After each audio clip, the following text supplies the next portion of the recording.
Shalom saudara-saudara yang dikasihi Tuhan. Kita bersyukur kepada Tuhan karena Tuhan tahu segala kebutuhan kita dan Tuhan menyediakan berkat sesuai dengan waktu yang Tuhan ingin berikan kepada kita. Salam jumpa dalam program Tuhan adalah Gembalaku. Persaingan, inilah kata yang tepat mewarnai apa yang terjadi di dalam dunia ini. Persaingan bisnis, persaingan jabatan, persaingan popularitas, persaingan mendapat warisan, persaingan merebut wilayah, atau juga persaingan antar negara. Persaingan seperti ini membuat dunia ini penuh dengan hingar-bingar, dengan saling mengganggu, saling merusak, atau bahkan saling membinasakan.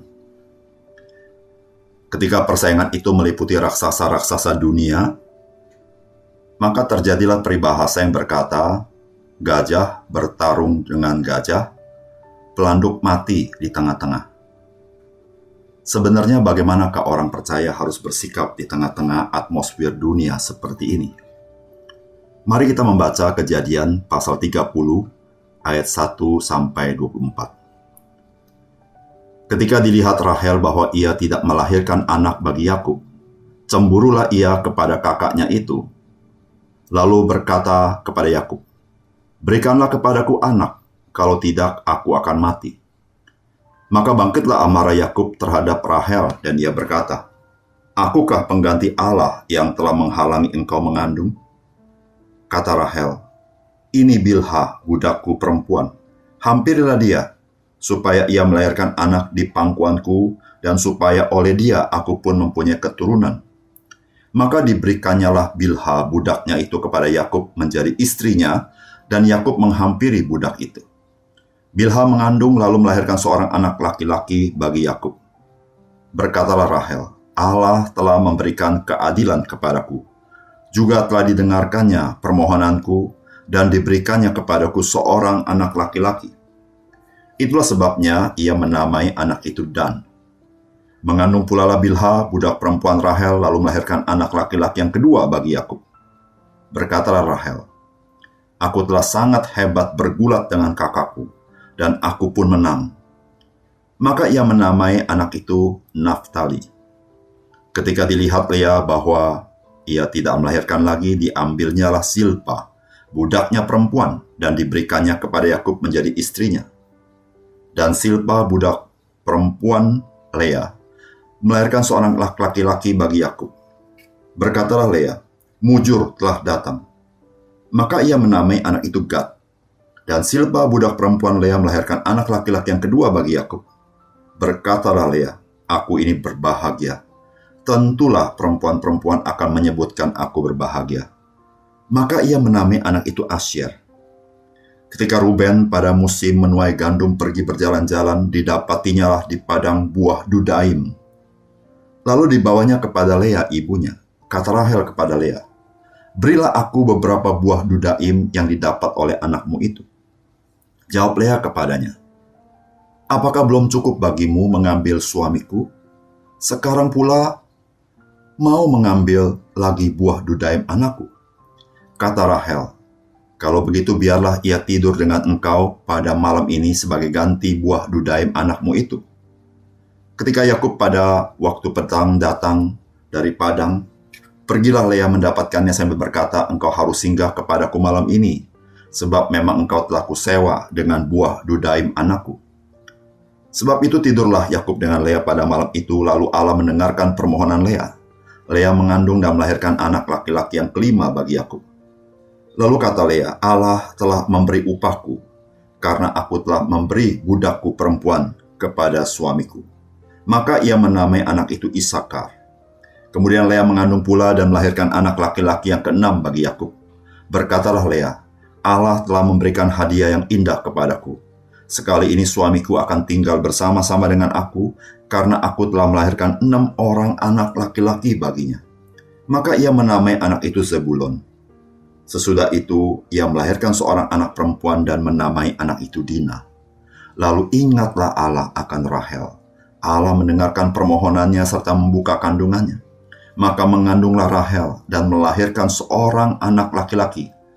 Berkatalah ia, Allah telah menghapuskan aibku.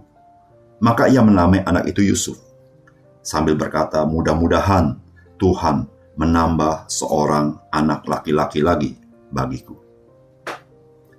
Saudara yang dikasihi oleh Tuhan, Lea dan Rahel bersaing ketat untuk mendapatkan perhatian dan rasa dihargai oleh Yakub, suaminya. Tidak heran, Rahel komplain kepada Yakub bahwa ia tidak mendapat anak dari Yakub. Yakub juga jengkel, karena itu juga bukan kemauan dia. Tuhan tidak mengajarkan sejak semula untuk berpoligami, karena memang kasih suami istri tidak dapat dibagi. Kasih yang dibagi dirasakan sebagai pengkhianatan.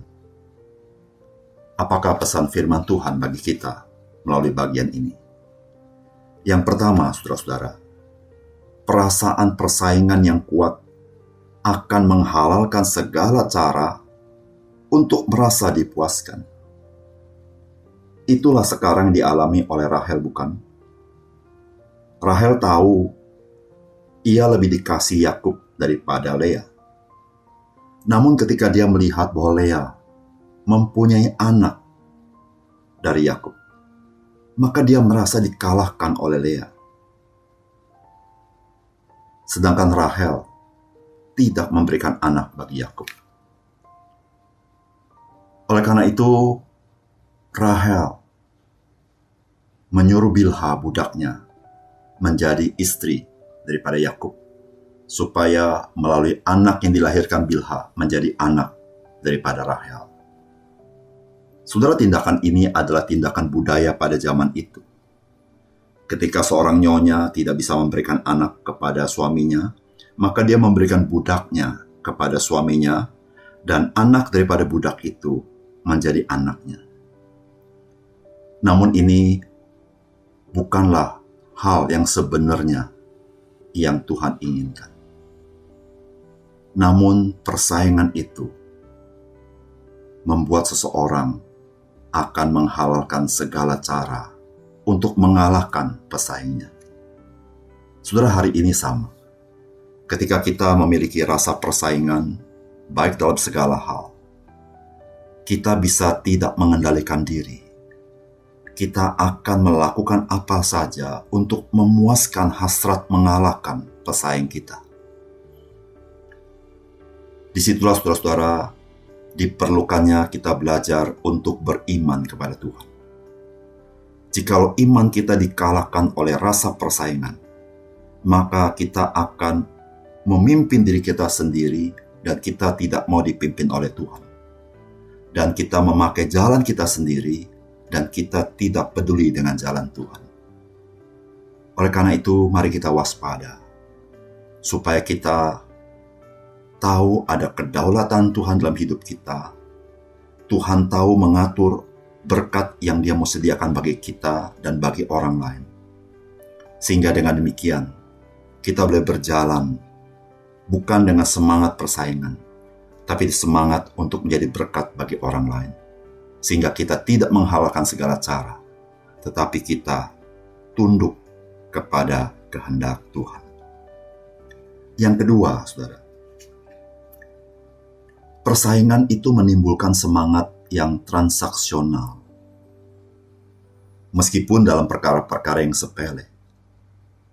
Hal ini kita bisa temukan dari apa yang kita baca dari firman Tuhan hari ini. Ketika Ruben menuai buah dudaim dan diberikan kepada ibunya Lea, lalu Rahel melihat buah dudaim itu, Rahel memintanya. Namun saudara perhatikan, bagaimana kedua saudara ini melakukan semangat transaksional.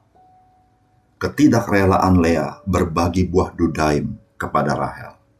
Dan bagaimana Rahel ingin merebut buah dudaim dengan cara transaksional. Saudara yang kasih dalam Tuhan, semangat transaksional Itu bisa terjadi di dalam bisnis kita. Namun, ketika kita berbicara keluarga, maka semangat transaksional sebuah semangat yang tidak sehat. Take and give. Sebuah semangat, kalau kamu memberikan saya apa, maka saya akan memberikan kamu apa. Semangat yang sifatnya bersyarat. Saudara, kasih Tuhan tidak bersyarat. Kasih Tuhan selalu ingin memberkati kita. Maka ketika kita memiliki semangat Injil, maka sikap kita kepada orang lain bersifat tidak transaksional. Kita selalu ingin bagaimana kita bisa berbagi dengan orang lain, bagaimana kita bisa menjadi berkat bagi orang lain. Karena berkat yang kita terima itu titipan Tuhan, supaya melaluinya kita dimampukan untuk memberkati orang lain. Saudara, mari kita belajar untuk mengasihi dengan tanpa syarat, sehingga kita pun tidak dibebani oleh syarat-syarat kita. Sehingga dengan syarat itu hati kita menjadi berat untuk berbuat baik kepada orang lain. Yang ketiga, dari firman Tuhan ini kita belajar bahwa Tuhan itu sanggup memberikan dengan caranya sendiri. Bukan dengan cara-cara dunia atau budaya dunia ini yang tidak sesuai dengan kebenaran firman Tuhan. Kalau saudara perhatikan di ayat 17 bagaimana Allah mendengarkan permohonan Lea. Lalu ayat 22 kita membaca, Alkitab mencatat, lalu ingatlah Allah akan Rahel. Saudara, Tuhan bisa berbuat sesuatu yang melampaui akal budi manusia. Bagi manusia hal itu menjadi begitu sulit seperti tidak mungkin. Bagaimana Lea melihat bahwa dia tidak mungkin lagi bisa memberikan anak kepada Yakub, maka itu dia menyerahkan budaknya kepada Yakub. Demikian juga dengan Rahel. Dia tidak optimis bisa memberikan anak kepada Yakub, maka dia memberikan budaknya kepada Yakub. Namun kenyataannya adalah Lea dan Rahel masih bisa memberikan anak kepada Yakub atas campur tangan Tuhan. Saudara yang kasih dalam Tuhan, kita selalu berkata tidak ada yang mustahil bagi Tuhan. Namun ketika kita berjumpa dengan kemustahilan, apakah kita mau datang kepada Tuhan, menghampiri Tuhan dengan iman dan bersandar kepadanya dan menantikan Tuhan? Saudara yang kasih dalam Tuhan, kita tidak perlu melakukan cara-cara sebagaimana dunia mengajarkan kepada kita. Karena kita punya Tuhan. Dia sanggup melakukan perkara-perkara yang melampaui akal budi kita. Ketika dia mau memberi, tidak ada yang bisa menahannya. Saudara, mari kita belajar berjalan dengan iman, bukan bersandar dengan hikmat duniawi kita di dalam menjalankan hidup kita. Saudara, mari kita berdoa. Bapa kami di surga, kami berterima kasih kepada Tuhan untuk firman Tuhan yang indah hari ini. Dunia penuh dengan persaingan, dan kami sebagai anak-anak Tuhan seringkali dipengaruhi untuk turut bersaing di dalamnya. Dan ya Tuhan, kami tahu seringkali persaingan itu menjadi persaingan yang tidak sehat, di mana persaingan itu seringkali kami berusaha menghalalkan segala cara, mengalahkan pesaing kami. Ya Tuhan, tolong kami, supaya kami tahu bahwa Tuhanlah yang berdaulat memberikan berkat itu kepada tiap orang sesuai dengan ukuran yang Tuhan berikan kepada masing-masing orang, termasuk kepada kami ya Tuhan. Tuhan, ajar kami percaya kepadamu. Ajar kami tunduk kepada kedaulatan Tuhan. Ajar kami melakukan yang terbaik dalam hidup kami. Bahkan kami berpikir bagaimana kami tidak hitung-hitungan dengan orang lain. Namun kami selalu ingin jadi berkat bagi orang lain. Karena kami tahu ya Tuhan, Engkaulah yang memberkati hidup kami. Dan kami harus belajar menyaksikan kebaikan Tuhan kepada orang lain. Tuhan, inilah doa kami kepadamu. Genapilah firman-Mu dalam hati kami dan dalam hidup kami. Dalam nama Tuhan Yesus kami berdoa. Amin.